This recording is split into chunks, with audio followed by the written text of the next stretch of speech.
Hello everyone. Today we are going to discuss about the manufacturing process 1 laboratory. In this experiment, in this lab, we are going to discuss about the experiment. The experiment is cutting force calculation using dynamometer in lathe machine. Okay, this is a cutting force measurement lathe. So in this case, the workpiece will be fixed in a 3-jar jug.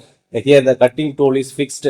In this cutting tool, in this toolbox, there are 3 sensors are inserted to this tool post. In this case, this is a various cutting force will be measured by using the cutting force. Okay, in this experiment, the cutting tool cuts the remove the metal from this workpiece. So in this case, the various axis, the cutting force will be measured in various axes. The force will be measured in x-axis, y-axis, and z-axis. Okay, because the 3 sensors are fixed in this tool post. Okay, whenever the process will be start, this cutting tool remove the workpiece. In this case, the cutting force will be measured. The cutting force measured in x-axis.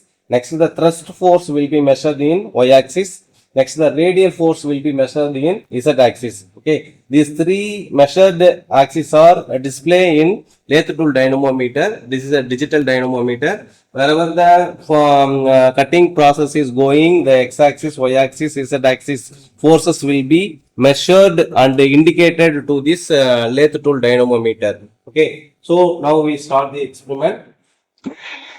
Now we started the experiment. Now we rotate the cutting tool.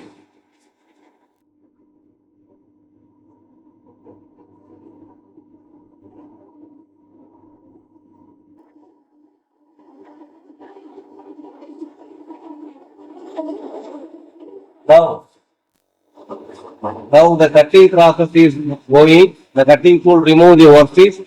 So the various forces will be recorded, displayed in the lathe tool dynamometer. Okay, now we see okay, during the turning operation, the x-axis, y-axis, z-axis will be noted. Okay, in this the x-axis is called the cutting force. The y-axis force is called the thrust force. The z-axis force is called the radial force. Now the force will be recorded. Now the x-axis force is 5. The thrust force is 2. The radial force value will be 2.5. Okay. Okay. Now the reading will be noted. The diameter of the shaft will be calculated. Its diameter is 30 mm. Next, the lathe speed is we consider we fix the lathe speed in 600 rpm. We fix the lathe speed in 600 rpm. Next, already we during the turning operations. During the machining operations, we measure the x-axis force. It is a cutting force 5. Next, y-axis force, it's a vertical force. This is called thrust force. Its value 4.